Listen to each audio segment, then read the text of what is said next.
candidat du Parti communiste. Et on va recevoir maintenant Valérie Pécresse pour les Républicains. Merci. Avec Edwige Chevrillon. Par ici, monsieur Roussel. La poignée de main, le check.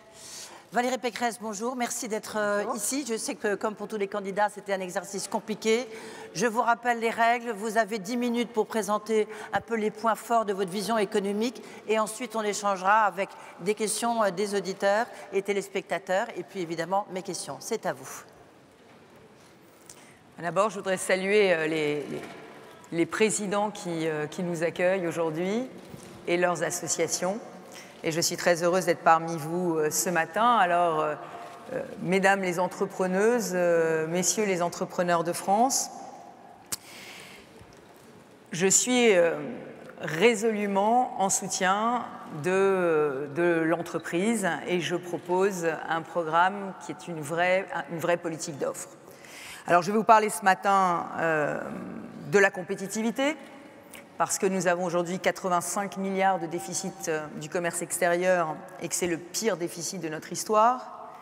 Je vais vous parler du produire en France, parce que l'industrie manufacturière est tombée à 10% du PIB et c'est 2 fois moins que la plupart de nos voisins. La réindustrialisation se fait attendre.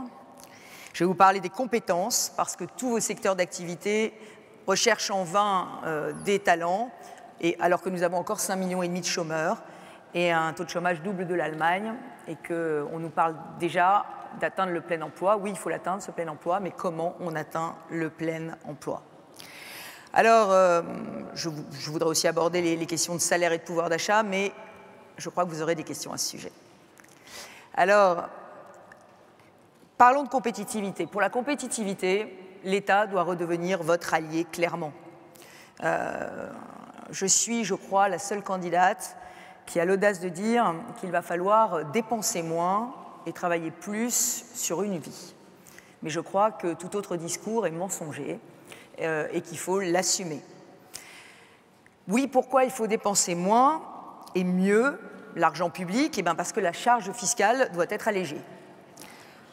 Il y a eu depuis 2017 des avancées pour les entreprises, nous les conserverons. Mais avec une dette qui a cru de 1 000 milliards en 10 ans, avec un quoi qu'il en coûte qui ne cesse d'alourdir la facture, c'est des baisses d'impôts qui sont faites à crédit. Et donc pour les conserver, il va falloir agir avec détermination sur la dépense publique. Je propose dans mon projet 2 fois plus d'économies que de dépenses nouvelles, notamment en réformant l'État, en réformant les retraites, en réformant l'assurance chômage, en décentralisant. Alors, vous l'avez entendu, la Cour des comptes a dit la semaine dernière que nous sommes devenus un pays du Sud et que la France est maintenant un risque systémique pour l'Europe. Ça veut donc dire que la dette ne peut pas s'envoler jusqu'au ciel et qu'il va falloir réduire nos déficits. Alors, pour la compétitivité, j'établirai une règle d'or budgétaire avec une trajectoire de finances publiques fixée sur 5 ans que les budgets de l'État et de la sécurité sociale devront respecter. Il y aura aussi une règle d'or de stabilité fiscale qui sera là pour vous donner de la visibilité, de la prévisibilité dans vos investissements.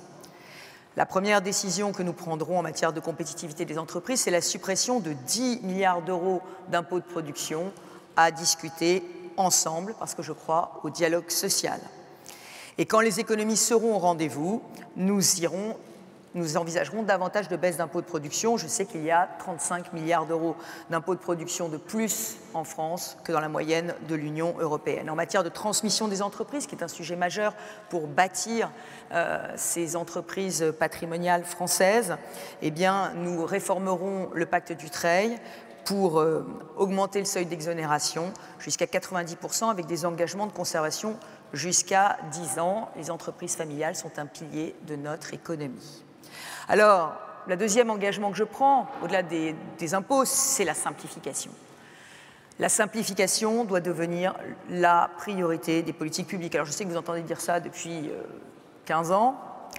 Nous allons mettre en place un comité de la hache. Certains disent que c'est brutal, mais au moins ça dit ce que ça veut dire. Auprès du Premier ministre pour supprimer toutes les normes et réduire la taille de tous les codes. On recodifiera les codes avec l'aide des parlementaires.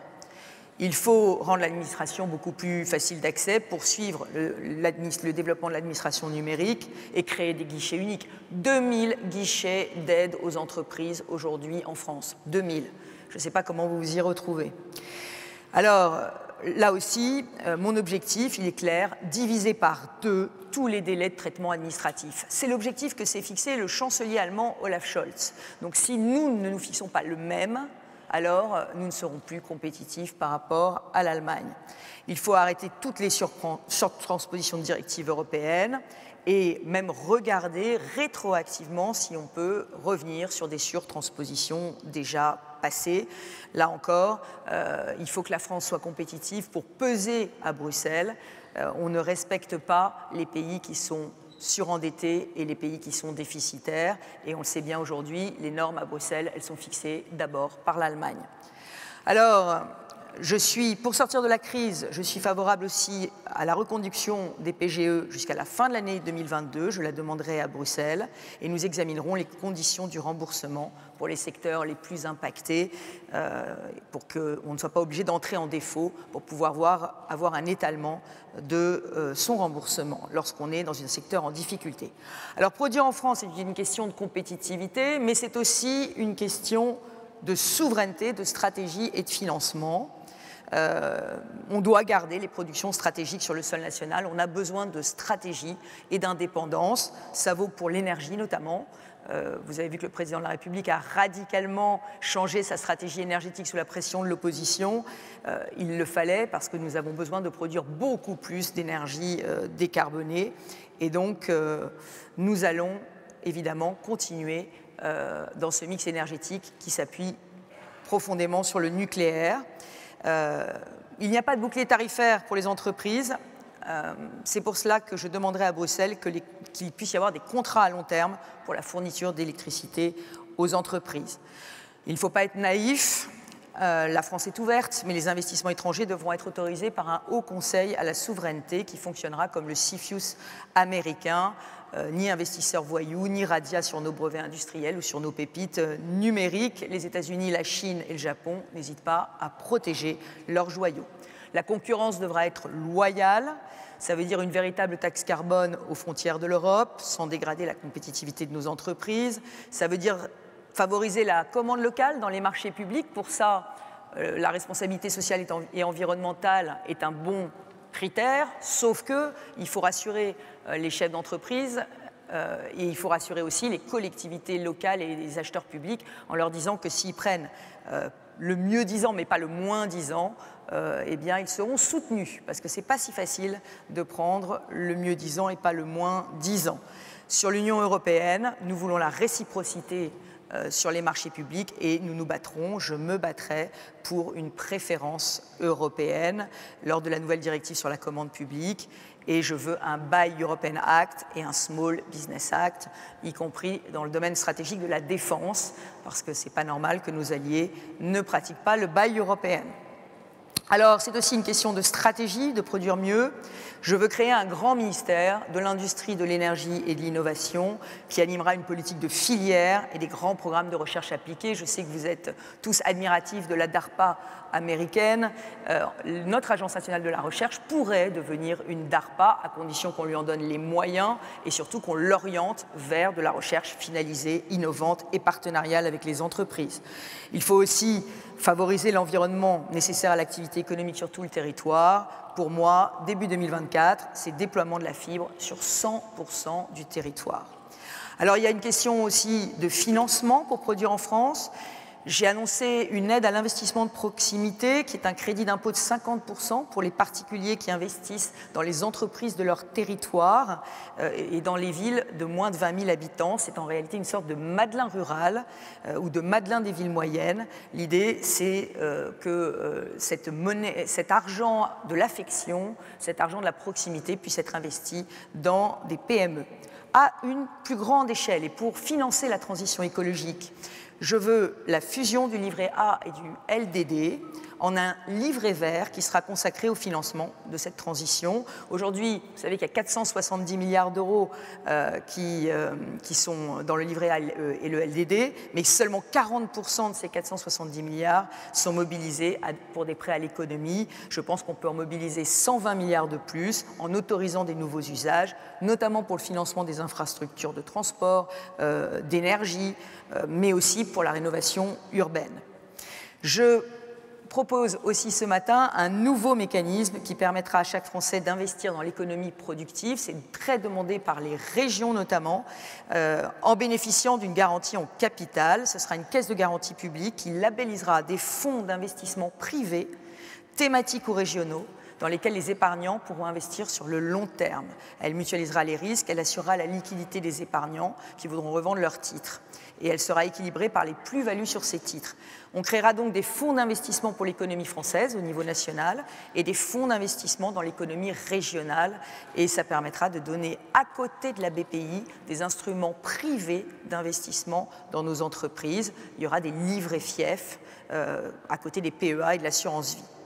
Alors le troisième sujet, c'est les compétences. Alors là, il faut absolument mettre fin en matière de formation à tous les dysfonctionnements du système. Il nous faut un grand plan de soutien aux mathématiques qui commence par la formation des professeurs et par l'acquisition des fondamentaux à l'école. Il faut travailler sur l'orientation. L'orientation sera confiée intégralement aux régions, mais notamment l'orientation des filles, parce qu'avec la réforme du lycée, on a perdu des filles dans les matières scientifiques, pas en maths, mais dans les matières scientifiques. Or, nous avons besoin de former des ingénieurs et des ingénieurs femmes. Et puis, il va nous falloir 1 million de talents dans le numérique. Donc, dès la classe de seconde, j'organiserai le repérage des jeunes talents du numérique pour pouvoir les envoyer se former dans toutes les filières du numérique et à tous les niveaux de qualification. Sur l'apprentissage, il ne doit pas être bloqué si le jeune qui rentre en 3e en préapprentissage a 14 ans. Et par ailleurs, Pôle emploi sera régionalisé parce que les régions piloteront la formation professionnelle et le service public de l'emploi. Je crois que vous y êtes plutôt favorable. 30 secondes. Sur l'université, nous organiserons l'orientation sélective parce que Parcoursup et les algorithmes, ça ne peut pas servir de mode de sélection pour l'entrée à l'université. Et puis je supprimerai le revenu d'engagement pour les jeunes, qui est un RSA jeune, qui aujourd'hui fait un effet d'éviction sur l'apprentissage. Je le remplacerai par un revenu jeune actif pour les jeunes qui se mettent en formation dans les métiers en tension. Et le crédit personnel de formation sera mieux orienté vers les formations prioritaires. J'aurais aimé vous parler de la liberté de travailler plus. Eh bien, on va en parler justement. Eh bien, vous me poserez des questions là-dessus, mais ça va évidemment avec ce choc de l'offre et ce choc de compétences. Merci à tous.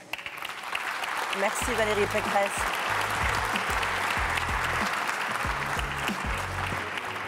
Merci beaucoup. Si vous voulez bien vous asseoir. Donc, on va échanger pendant une vingtaine de minutes. Il y a déjà beaucoup de questions qui sont envoyées par soit les gens de la salle, soit les gens qui nous regardent sur BFM Business. Une question du reste qu'on vient de me poser, et ça rejoint celle que j'allais vous poser. Est-ce que votre programme, on voit, il est très précis, il y a beaucoup de mesures. On cherche un tout petit peu peut-être la philosophie de ce programme. Est-ce que c'est un programme libéral? Et quelqu'un pose la question en disant, est-ce que c'est le modèle américain, le modèle des États-Unis, qui est votre modèle pour la France, Valérie Pécresse? Vous avez vu que je cherche à avoir une France stratège et une France qui pèse, notamment au niveau européen. Moi, ce qui me frappe, c'est qu'aujourd'hui, notre rayonnement international viendra aussi de notre force intérieure et qu'on ne respecte pas un pays qui a 85 milliards de déficit de sa balance commerciale, qui a des déficits de 200 milliards et une dette trop importante et qui vient demander des renégociations du pacte de stabilité. Donc il faut qu'on retrouve une santé économique de façon à pouvoir peser, y compris au niveau européen, parce que c'est au niveau européen que se décident énormément de choses pour notre économie. Donc un État stratège, mais un État qui libère les énergies, qui libère le travail, qui baisse les charges des entreprises. Oui, un État qui met la liberté au cœur. On va y revenir. Il faut dire qu'une de vos propositions, c'est justement de vendre toutes les participations détenues par l'Agence de participation de l'État. Pas toutes les participations qui ne font pas de sens stratégique. Par exemple, Orange, est-ce que vous privatisez totalement ou pas? Est-ce que on vend la participation de l'État? Moi, je crois qu'il faut pouvoir vendre effectivement Orange. On peut aussi parler des autres propositions. LG, Thales, tout le secteur de la défense. Safran, vous sortez l'État de toutes ces entreprises. Je crois qu'aujourd'hui, l'État est un actionnaire minoritaire assez peu actif et je crois que ce n'est pas stratégique d'être minoritaire. Et qu'est-ce que vous attendez des chefs d'entreprise là, qui sont devant vous ou qui vous écoutent?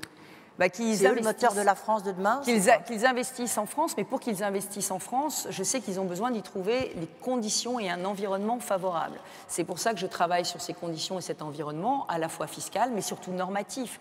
La question de la bureaucratie est une question absolument clé et majeure. Et dans mon projet, le dénormage qui a été fait, vous le savez, dans les pays du Nord, par exemple, en Suède ou au Canada, est un élément clé pour leur simplifier la vie. On sait bien que quand on veut créer une entreprise, mettons en Irlande, les fonctionnaires viennent vous demander qu'est-ce qu'ils peuvent faire pour vous. Nous, ce n'est pas exactement comme ça que ça marche. Et donc, il faut diviser par deux toutes les procédures et simplifier toutes les autorisations. Vous demandez beaucoup d'économies, vous faites beaucoup d'économies. En tous les cas, ce qu'on peut dire, c'est que vous avez le programme où, enfin, on parle peut-être d'économies de l'État. En même temps, on ne voit pas très bien comment vous pouvez les réaliser et où les réaliser, parce que c'est 45 milliards, je crois, par an. Donc, c'est quand même des montants assez considérables. Moi, je vois très bien où on peut les faire. Vous savez, je propose, alors on m'a dit, j'ai entendu Emmanuel Macron dire que c'était beaucoup trop difficile, j'ai proposé de supprimer 200 000 postes de fonctionnaires dans ce que j'appelle l'administration administrante. L'administration administrante, c'est cette administration des agences, c'est cette administration des organismes, c'est cette administration en doublon. J'ai parlé des 2000 guichets d'aide aux entreprises. Aujourd'hui, tout le monde fait tout et le reste. En matière de formation, en matière d'emploi, en matière d'aide aux entreprises. Nous avons à chaque fois des strates et des strates et des strates qui s'empilent. Il faut choisir une collectivité, lui donner un bloc de compétences et que l'État lâche prise et que ce soit cette collectivité-là qui s'en occupe, avec évidemment une évaluation de son action. Mais je crois qu'on ne peut plus aujourd'hui avoir 3 niveaux de guichet administratif chaque fois. Juste une précision, on ne va pas s'étendre, même si c'est très important. Est-ce que par exemple dans la santé, dans la justice, dans la police, qui sont un peu les fonctions régaliennes de l'État, est-ce que là vous supprimez aussi des fonctionnaires? Alors, ces 200 000 postes supprimés me permettent d'en recréer 50 000 avec les économies faites, 50 000 dans les 3 fonctions qui sont mal exercées aujourd'hui par l'État, les plus mal exercées: éduquer, soigner, protéger. Justice, hôpital et éducation, 10 000, 25 000, 15 000.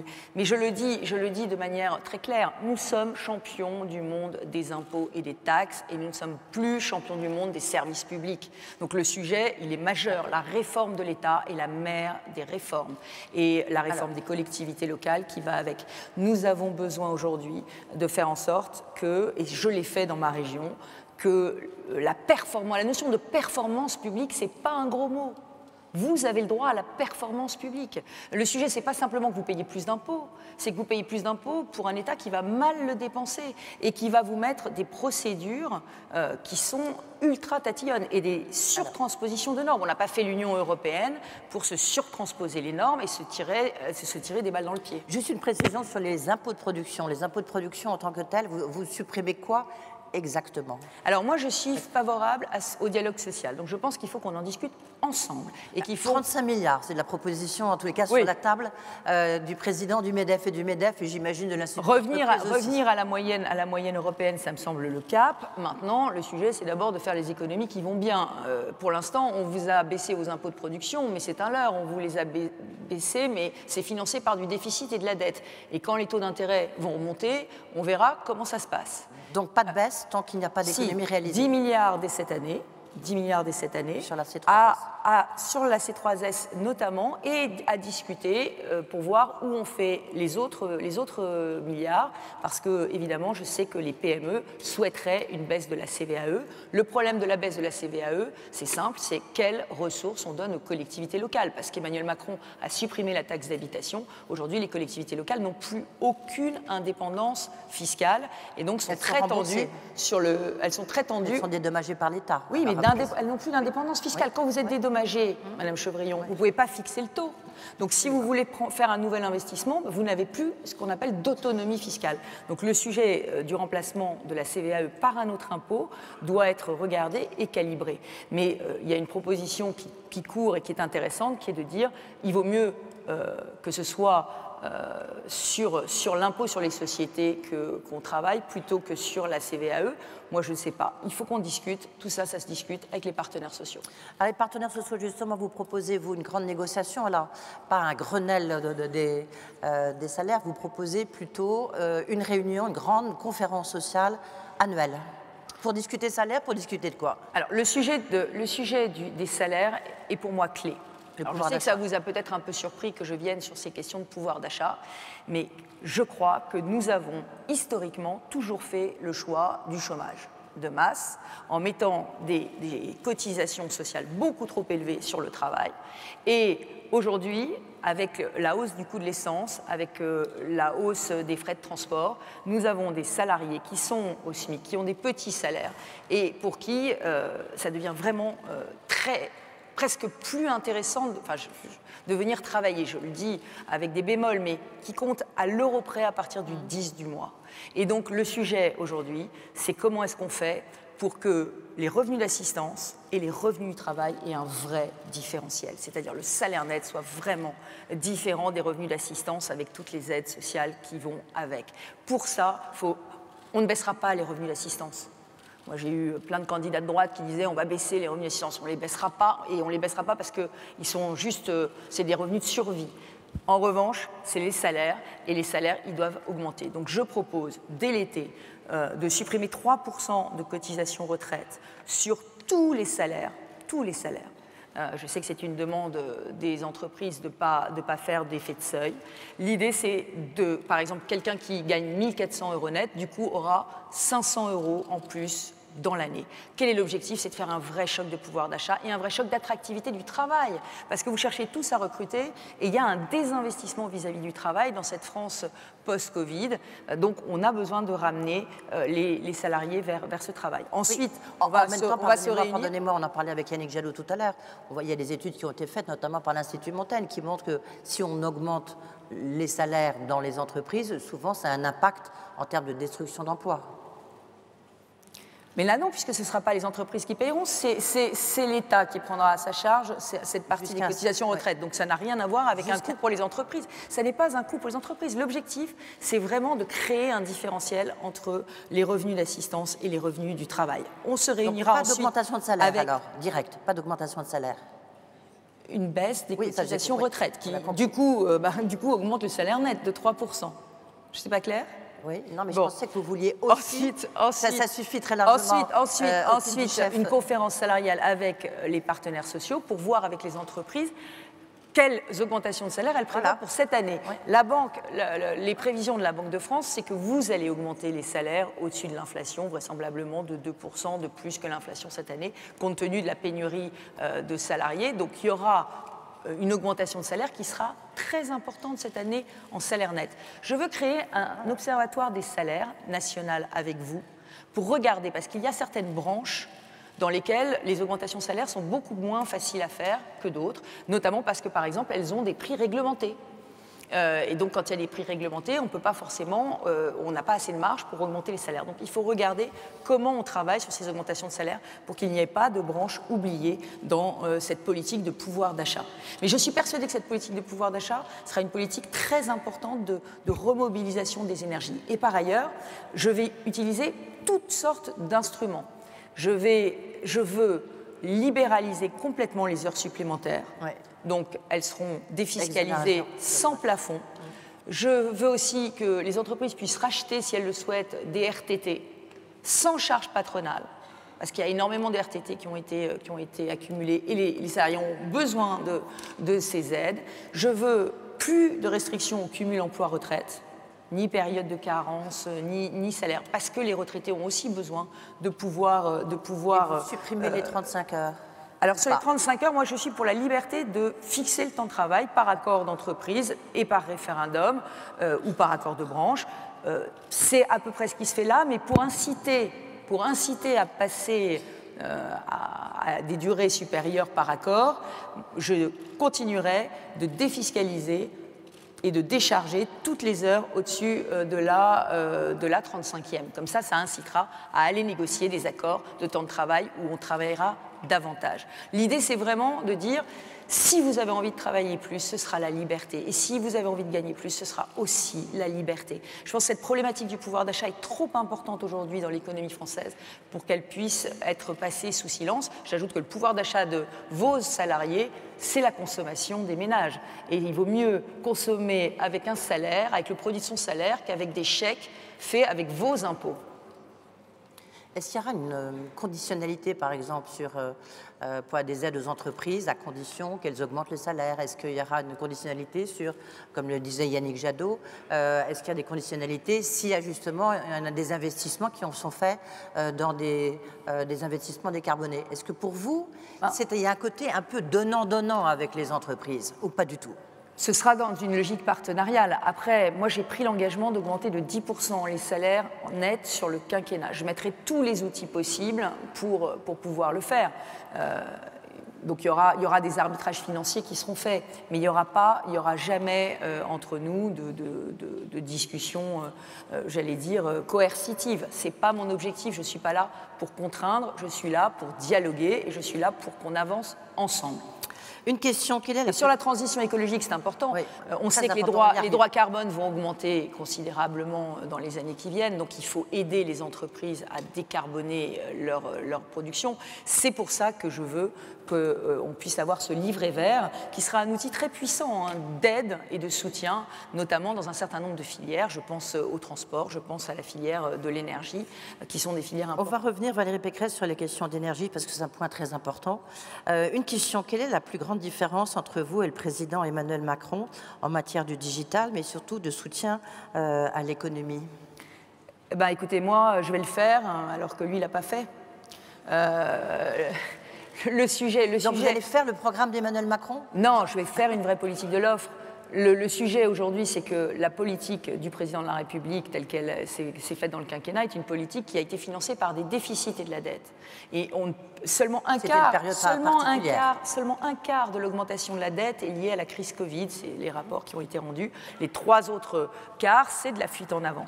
Donc le sujet aujourd'hui, c'est de reprendre la main sur les dépenses. Sur les dépenses publiques.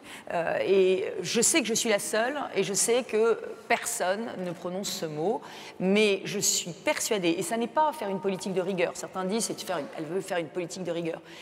Supprimer des gaspillages, des doublons et de l'argent mal utilisé, ça n'a jamais eu d'effet récessif sur l'économie. Jamais.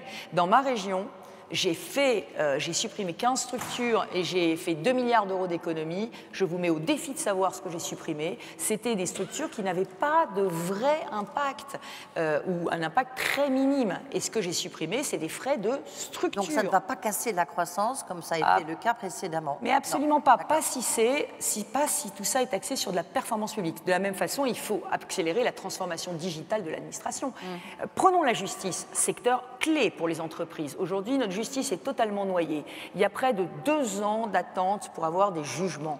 C'est insupportable. Donc mon plan Orsec pour la justice, il va vous permettre quoi? Il va vous permettre d'avoir une justice qui juge rapidement et qui vous permette de concrétiser vos projets. Ces délais de recours sont absolument insupportables. J'ajoute qu'il y a un travail à faire, et moi je le mènerai avec les hautes juridictions sur la responsabilité personnelle pénale des chefs d'entreprise pour des fautes involontaires.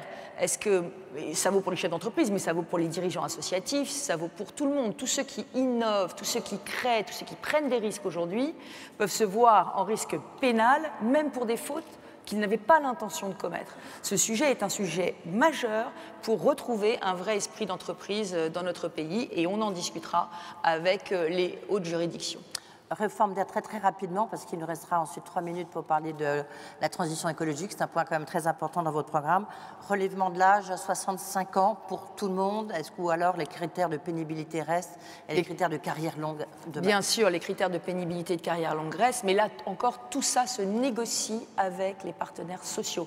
Moi, je veux être une présidente du dialogue social. Ce sera une autre différence peut-être avec Emmanuel Macron. Je veux qu'on construise le modèle modèle ensemble et je veux qu'on tienne compte évidemment des salariés qui ont eu des carrières longues et qui ont eu des carrières pénibles. Donc comment vous le faites, comment vous l'organisez? C'est 60 ans pour les carrières longues, comment est-ce que vous voyez? Madame Chevrillon, je ne sais pas comment vous comprenez, on va faire ça ensemble et on va négocier et vous me demandez de vous dire clé en main quelle va être la réforme. Il vous demande des précisions. Je dis 65 ans d'ici 2030. Pourquoi? Parce que c'est l'âge aujourd'hui de nos voisins les plus proches. Certains d'ailleurs, l'Allemagne et l'Espagne sont en train de passer à 67 ans. Donc d'accord, si vous voulez des précisions, il faudra attendre un tout petit peu. Non, mais il faudra avec le président d'organisation patronale.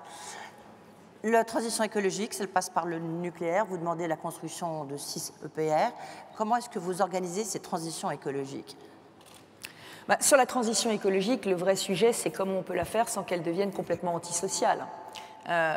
Et ça suppose qu'on ait une vraie réflexion sur comment on incite aux comportements les plus vertueux. Moi, je pense que la meilleure dépense de transition écologique, c'est celle qu'on ne fait pas. Je pense qu'il faut qu'on aille vers une économie de la sobriété. Mais ça passera par toute une série de petites décisions. C'est pour ça que la transition écologique, c'est difficile d'en parler comme ça, parce que, en fait, c'est toute une série de décisions qui vont induire des comportements vertueux. L'objectif étant que ça ne se traduise pas, là encore, par des multiplicités de normes et de règles supplémentaires pour les entreprises, comme ça a été le cas avec la loi sur l'économie circulaire ou avec la loi sur le climat. Il faut arrêter d'être les champions du monde de l'interdiction ou de la normologie. Donc l'objectif, c'est vraiment d'inciter au comportement vertueux avec une fiscalité qui soit incitative à ces comportements vertueux ou à des tarifs qui soient incitatifs. Par exemple, pour donner un seul exemple, est-ce que les Français savent que ce serait bien qu'ils consomment moins d'électricité entre 18h et 22h? Je ne suis pas sûre. Je ne suis pas sûre que quelqu'un ait jamais pris la peine de le leur dire. Et négocier des tarifs, des baisses de factures d'électricité pour tous ceux qui baissent leur consommation pendant les pics de consommation, ça c'est très vertueux. Mais c'est un exemple parmi d'autres. Donc je pense qu'il faut qu'on ait vraiment cette stratégie. Pareil, sur les voitures électriques. Sur les voitures électriques, c'est très cher une voiture électrique. Comment est-ce qu'on fait pour faire en sorte que les Français puissent acheter des voitures électriques? Eh bien, il faut accélérer la transition électrique des parcs de location de voitures. Si on dit que tous les loueurs de voitures doivent être électriques, mettons, en 2030, eh bien, ça veut dire qu'on créera un marché de l'occasion de la voiture électrique qui aujourd'hui n'existe pas et qui permettra aux Français d'acheter des véhicules électriques moins chers. Donc la transition écologique, qu'est-ce que je vais faire? Je vais faire là aussi une batterie d'indicateurs qu'on mettra en place avec les porteurs d'enjeux, comme Nicolas Sarkozy l'avait fait pendant le Grenelle de l'environnement. L'objectif, c'est quoi? Polluer moins, indicateur de pollution. Consommer moins d'énergie, indicateur de consommation, protéger la biodiversité, indicateur de protection de la biodiversité, etc. Et ces indicateurs, on les suivra pendant tout le quinquennat et on agira sur tous les leviers qui nous permettent de les faire baisser ou augmenter selon le besoin. Pardonnez-moi, on a encore beaucoup de questions, mais malheureusement, on arrive au terme de cet entretien. Valérie Pécresse, les autres candidats à l'élection présidentielle. Mais moi, je n'oppose pas l'économie et l'écologie. Je pense que les deux vont complètement de pair et je suis totalement contre l'idéologie de la décroissance. Je pense qu'il faut réinventer une nouvelle croissance et certainement pas opposer l'homme à la nature. Merci beaucoup, Valérie Pécresse.